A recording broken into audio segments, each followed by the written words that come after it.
嗨，大家好，我是浩。今天要访问的来宾非常大咖，大咖到我自己都觉得非常不可思议。而且最不可思议的是，他们竟然还愿意来到 B 公司接受访问。这位导演，他拍过的电影比我吃过的盐巴还要多。最经典的《第五元素》《终极追杀令》，还有好莱坞电影台疯狂重播的《终极杀阵激烈》，以及那个经常做运动在台湾大量取景的电影《Lucy》。我欢迎卢贝松导演以及他最近执导的电影《人权》的男主角 卡赖伯 Jones。Welcome, Luke Besson and Ka赖Jones. Thank you very much. It's a big honor that we can have both of you here. I watched Dogman last week. It's a beautiful movie. I really like it. Well, thank you. First question I want to ask, what was the inspiration behind the creation of the film Dogman?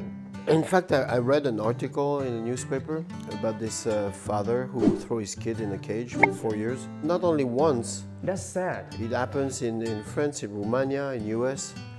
And I couldn't believe it.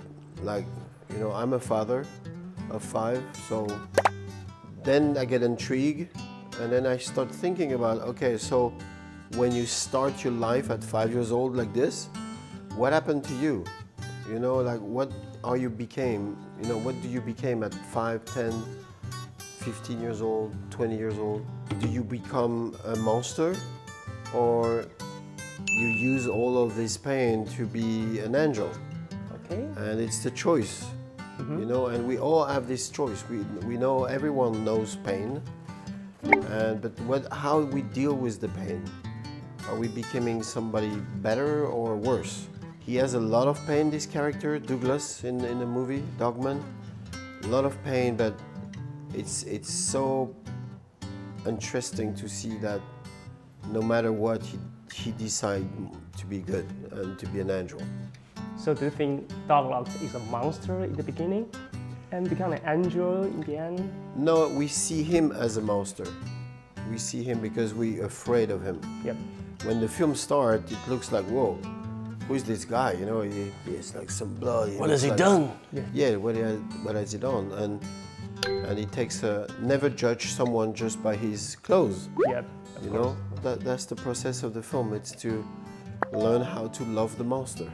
So did Douglas become an angel in the end, do you think? Yes, I think he is. Because you cannot suffer more than him. He suffered a lot, and he's still a good person. That's something I want to say to everyone, because in the society around the world today, we went through a lot of pain. You know, the COVID and the economic. There's this temptation of like venging, you know, like, oh, I lost my job, so I want everyone to lose his job.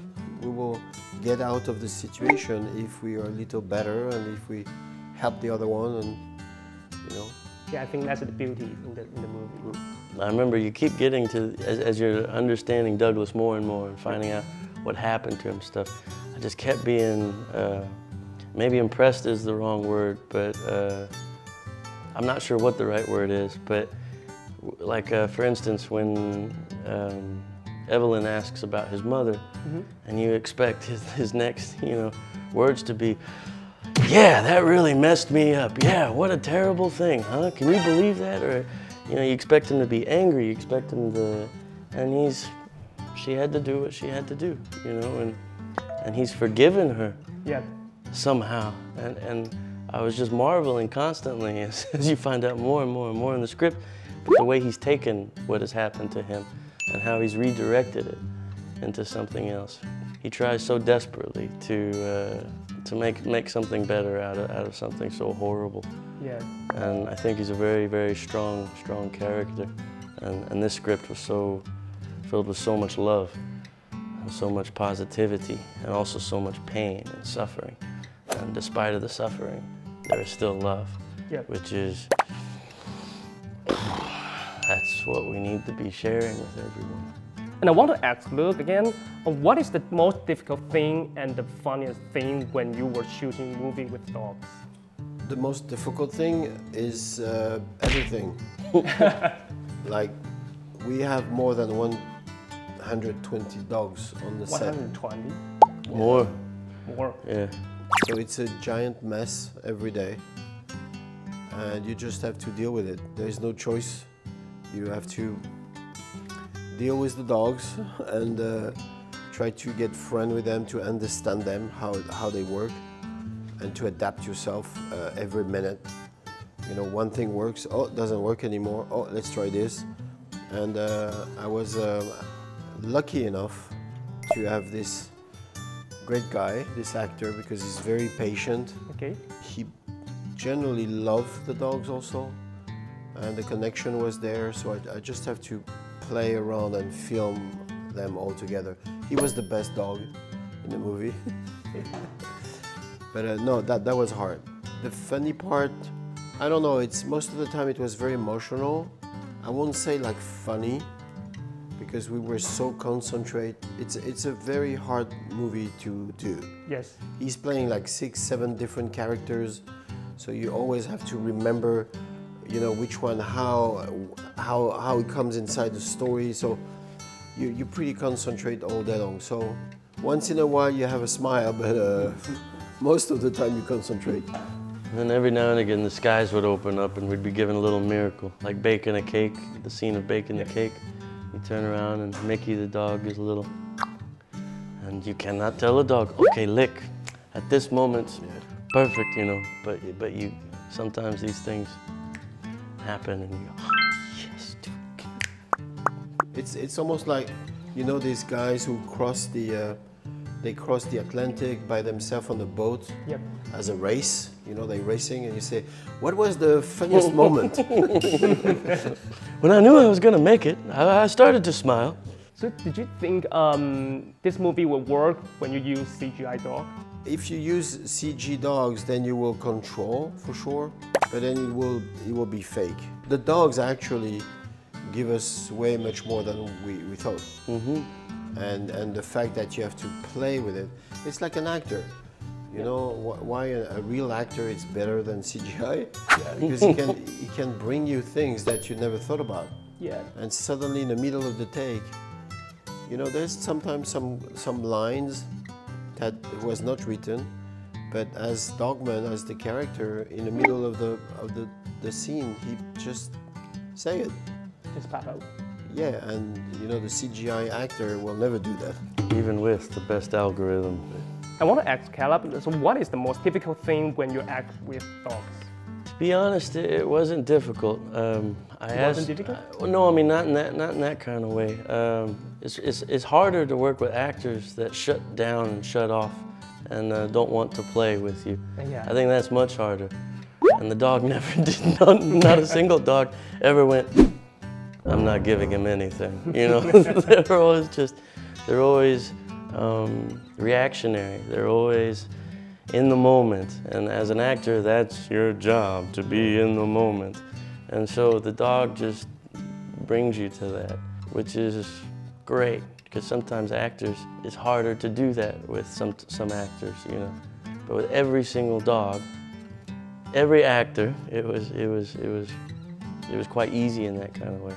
And you don't feel like you have to act, or you don't have to, it doesn't feel like pretending as much, you know? When you look to the dog and they look up at you in whatever way they look up at you, and you feel it, and the camera sees you feel it. Yeah. You know? Very early on, I asked Luke because for sure I thought, it's gonna be CGI, you know, must be. And he said, no CGI.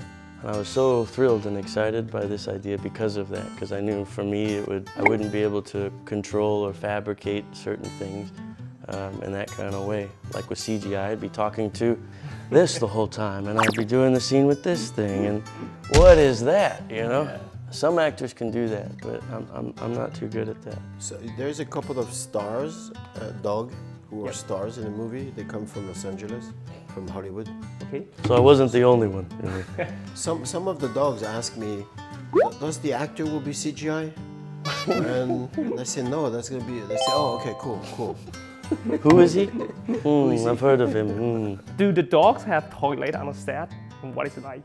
They were there for 4 months, so they have individual little cage for them for the night. They have a big park. Oh, they have so a big park? They go for the park every morning for 2 hours. They have a makeup girl for the makeup, because some have scars or patch. And she has a little trailer with the couch, the shower, the shampoo thing, and they love to go to see her. And so they were well treated, you know, all the time. And there's also this woman coming from England. She's from an animal protection service, and she's the one at the end of the film. If you treat the animal well, she put a stamp. She said, okay. And she was so thrilled for the entire film. She was like so happy because everyone on the set, they were, you know, dog lovers. Okay. And most of these dogs come from shelters. And at the end from of shelters. Yeah, we find them on the shelter. But at the end of the movie, almost all the dogs was taken by different technicians. Most of them never returned to shelter. I'm so glad to hear that. Are there time restrictions for dogs filming? Generally, I wonder how long of the filming will the dog become tired and uncontrollable? They're not controllable since the beginning. They're all independent.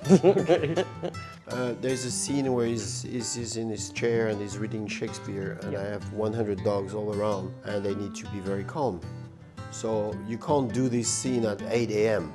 Okay. Because at 8 a.m. they're like full of energy. So for this scene, for example, we send them to the park for 3 hours, so they can play a lot. And then we give them a double ratio of food after that. So then when they're on the set, they kind of like, Okay. and then they can listen to him. You know, so you just have to manage that. If you need them excited, then you shoot on the morning. So do you think about this like before the shooting, in the pre-production? Oh yeah, you have to. You have to. Oh yes. And then there's stuff that you wouldn't know is gonna happen and you can't account for. And Luke is an incredible problem solver. But that's what making movies is, no? Yeah, it's true. Every day, also. solving problems. But you realize that this dog doesn't like this one. So you can use that, you know, or you can say, okay, take this one out. So this one will be, you know, more calm. You know, this kind of stuff. I think a lot of other directors would go, I give up, and just CGI. just run, walk away. Yeah. Oh, I remember also there's one shot where there's a long traveling like this and all the dogs are like running. Yep. The first take, you just say, okay, let them go, we'll see what happens. And then you realize that the small one were like way faster than the others. So the first take you see like 5 or 6 little one, and then you have to wait 3 seconds to see the big one coming.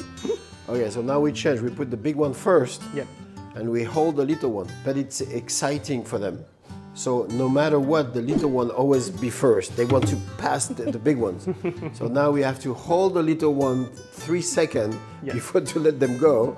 Otherwise, you don't have anyone. The legs are already going? Yeah. Oh yeah, exactly. One was like this. You know, you hold him and you see the feet like this. He wants to go, and then you like, go! He sees all of his other friends there. Then get to go, okay, that's my turn. So it's this kind of a problem that you have to solve every day. I wonder, like in real life, are you a dog person or a cat person? Why does everyone, why do you have to be one or the other? I don't understand. You can be both dog person. I hope you can. I think it's not the same feeling. The dogs, they have an unconditional love for you. Yeah. So no matter what, you come and they're just happy to see you. That's and true. They always come. The cat is a different kind of love. You sit, it happens to our house. You sit, you work, and then suddenly the cat come and, you know, you say, what about me? And then you pet him. So it's the reverse, you know, you can't ask love to the cat. He doesn't care.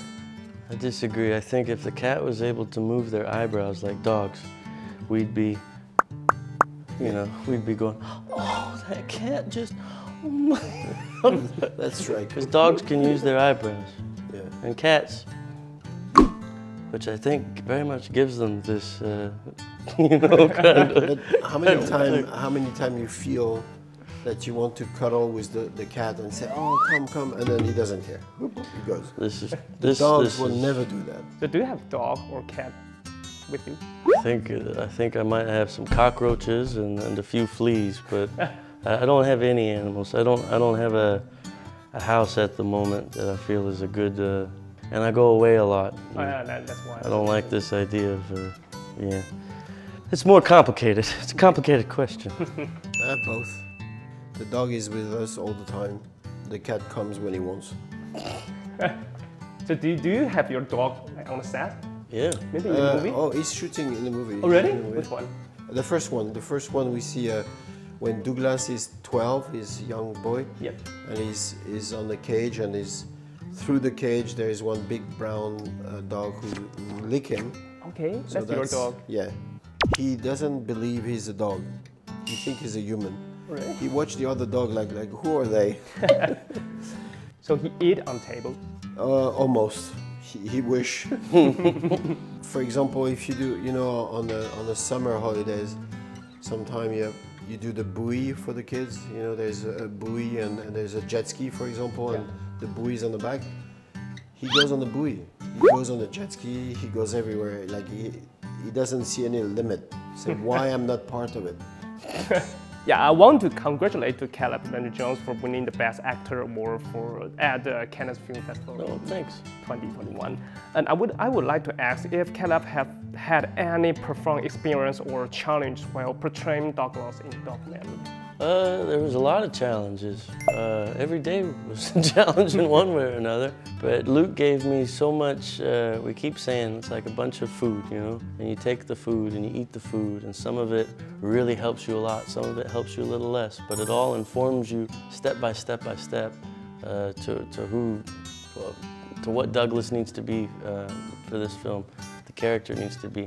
And then you shoot something, and that informs another scene. And you shoot another scene, and that informs more. And as you progress through the film, the choices become smaller and smaller in a way. And you feel like, in this film particularly, I felt like I was starting to hone in on something more and more. And it got easier in that kind of way. But there's always challenges. There's always a bunch of dogs that do whatever they want to do. It's knowing that you're going to come second to 124 dogs all the time. But no, there's a lot of little challenges all the time. I made a couple of movies now, 20. I must say that for an actor, on the 20 movies I've done, this was the role the most challenging. Because he's very modest, but every day for the actor, I was worried for him because every day was difficult. Wow. He's playing 6, 7 different characters for the entire film. Yeah. Just that. It's so complicated to figure out through all these characters, who are you, what is the assemble, like, do you look like something, when it's so different. It was every day challenging, and the entire movie sets and people were around him to support him, because everybody knew that if there is one person who's going to suffer during this thing, it's him. Yeah. And I've never seen so much attention from the crew to him. Usually the crew is aware about the set design, the set location, the makeup, the sound, the thing, the light. No, everybody knew that the hard job was him, and everybody was like around him to support. Yeah, I did not feel alone. Oh, Caleb, oh, be careful, Caleb. There's wire there. No, I got you. Oh, no, okay. Just the legs. Like, he has like, artificial, legs, just to put that on. To move on the set with this, it's already like a nightmare. I got 5 minutes. Go get a cigarette. Yeah, you got 5 minutes. Clunk, clunk, clunk, clunk, clunk, clunk, clunk. I get the door for you, Caleb. Oh no, thank you so much. Okay. It was so difficult for him sometimes just to move that we put a mini area with like tissue around, like a mini trailer, but like at 5 meters from the camera. Yeah. So he can at least have a little independent little thing here, and the caravan was farther down, but just for him to be sure that he have a little space. Caravan? What? We had some green rooms. Are you green rooms? Yeah. To get changed, to go back and take the legs off, put the legs back on. So are those legs heavy? Yeah, they're quite debilitating, but this was good for me. Yeah. Because it dictated a lot of what I could do and couldn't do. So maybe you can sit on a wheelchair and like the crew can take you everywhere. Oh, had to sometimes. Yeah. Just because of me being a stubborn actor. And then they would take so long for me to walk with the legs. They go, no, Caleb, please. Just get in the chair, it'll be faster, okay. Because it's a big sound stage. Yeah. So, you know, they're ready. And if we just finished with the makeup and we just got them on and we're just, you know, barely getting there, running me, you know, to the end, and then up. I've heard that you invest a considerable amount of effort in pretending for each role you portray, such as spending nearly half a year adapting to live on a wheelchair for your roles as Douglas in Dogman.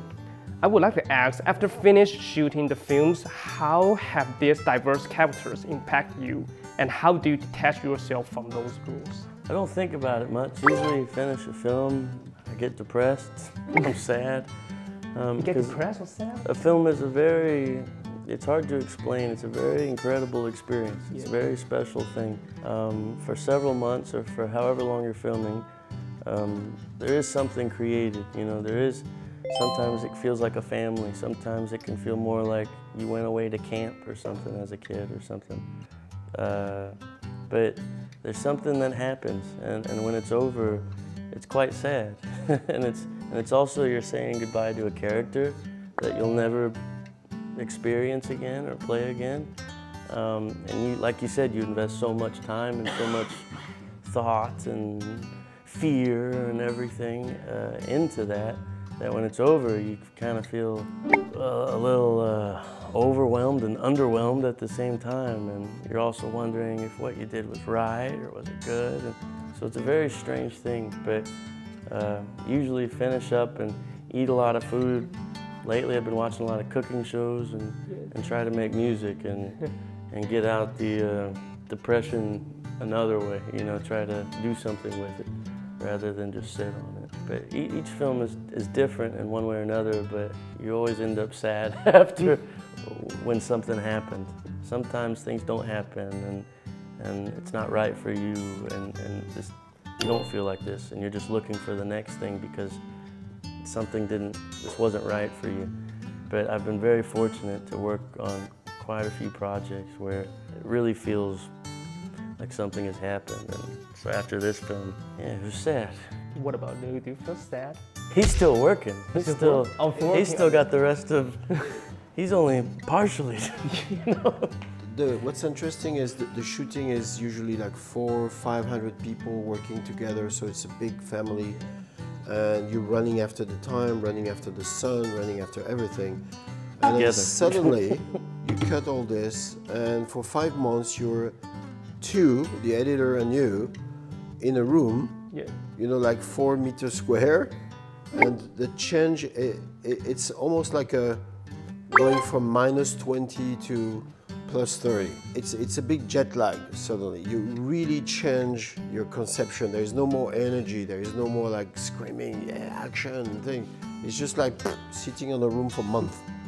And that's difficult to go from this to there. That's difficult. But when you finish this part, you're back again to a wall of critics, a wall of people. Everybody's like, the movie, and oh, I love it, oh, I hate it, and you're like, oh, okay, hold on. We just finished the film. We don't even know what we have done. That you already like, you know, say it's the best movie in the year, and then oh, it's the worst in the year, and then this wave, you know, is not easy because you just finished the movie. You don't really know what you have done. Is it good enough? Is it, you know? And then when you're in this moment of fragility, that's where everybody's screaming. The best period is 2 years later. Yeah. You know, when everything calmed down, people have watched the film, and then you can talk about the film. Yeah. So do you read the comments of the films, like every comment? Personally, never since 40 years. Because in fact, basically the comments are not made for the people who make the film. Yeah. The comments are made for the moviegoer to guide them. I think this film is this or this, but it's not made for us. You know, like when the reviews are coming, we're already working on something else. We hope people love the film. Yeah. And if they don't, we're sad, but that's it. A movie is a gift. You give it, and you hope they like it. That's it. But for us, the comments, No, the only comments we take is the people we know. Yeah. Like the friend or, you know, the Family. friend, family, other directors that we met. And then you talk about the movie, really. Yeah. Not just the surface and few words and, oh, this is genius, this is bad, this is... honestly, all this thing doesn't concern us. It's not our problem. So I stopped reading it 40 years ago. The first critic I read when I was young, I made this first film. Yep. And in the paper, the guy referred to 3 films who inspired me. Yep. And I was very curious because I've never seen these movies. So I went to rent the movie. Yeah. Say, oh, I was inspired by this movie? Okay, so let's watch the movie. Yeah. Someone is writing that you are inspired by a movie you have not seen. So that's why it starts already since the beginning to be, okay, something is wrong in this. So, and then I realized that the paper is not for me. Why I'm reading it? It's for the audience, not for me. So my job is to do, not to look at myself in the critics to see if I'm good or not. It's not my point. My point is to work and make a... The only thing I can assure the people, I do my best. I really do my best. I give my heart, I give my soul, my brain. And I finish the movie, I'm like exhausted. Yeah. Because this is my way to honor the people. To say, okay, maybe you won't like it, but this is the best I can. I mean, I agree with Luc. That's all we can do is our best job. Critics play a very funny role in what we do. In the beginning, I too would look at them and base a lot on, you know, these people must know. Back in the 60s and 70s, from what I've learned as a teenager, critics were very important and also had a responsibility to cinema and to themselves. I liked people like Pauline Kael and people like this and stuff like that would, yes, talk shit about De Palma, but loved him for taking a script that wasn't so good and making it something that we hadn't seen, you know, so to speak, in some way or another. But I feel like they've just gotten so lazy. And in a way to where they're not really talking about anything most of the time. And when they do, it's once in a blue moon. But in the beginning, they hurt me very much. And so I realized it was not good for me to look at what they say because it was affecting me. Yeah. And it was making me not want to work. It was making me want to give up because they were saying, give up. Because we're smiling about it.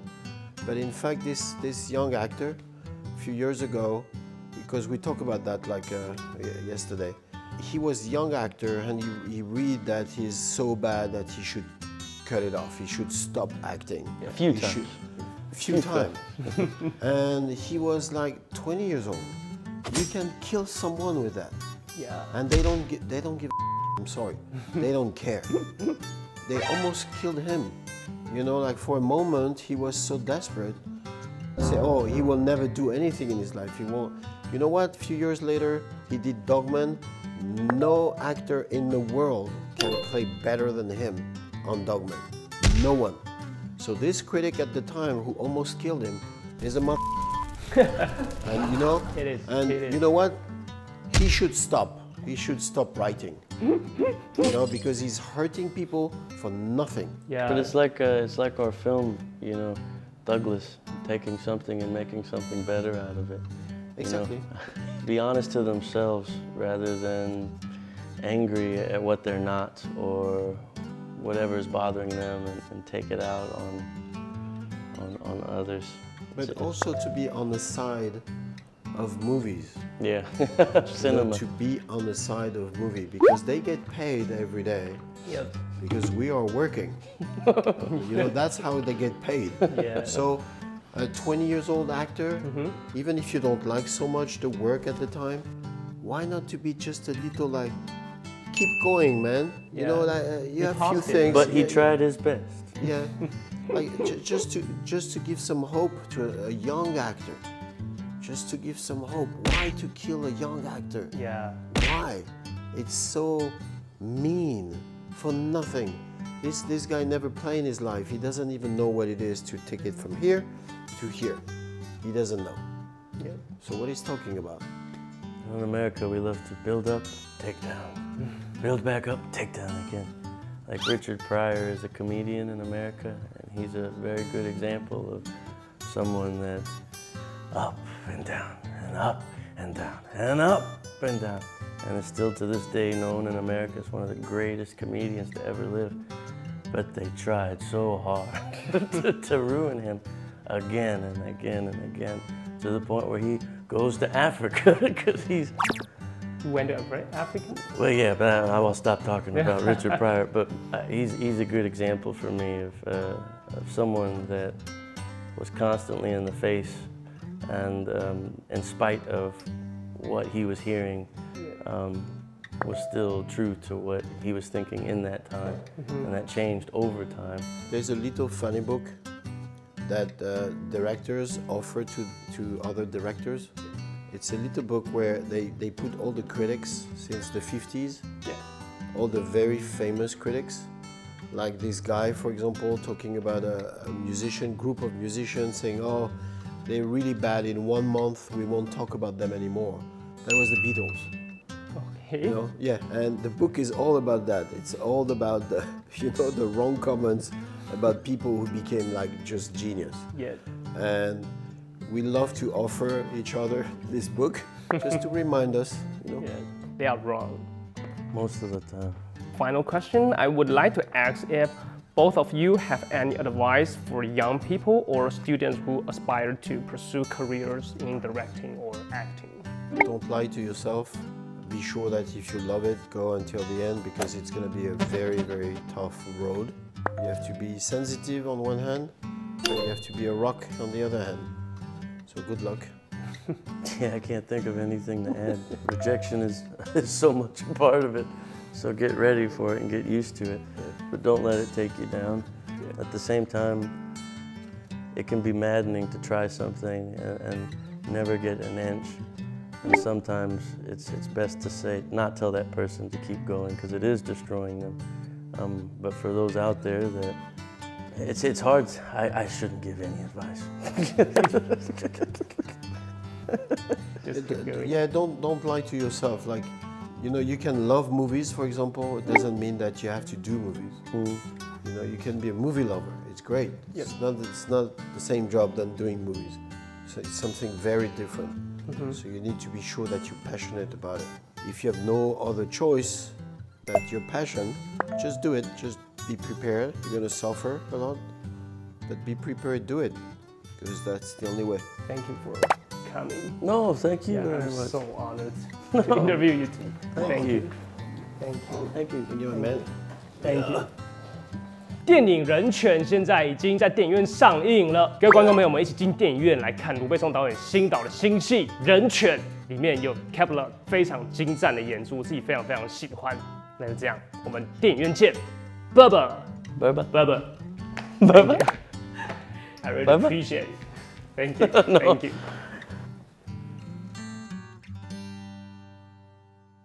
A child takes affection where you can get it. They're my babies. They only have one flaw. They trust humans.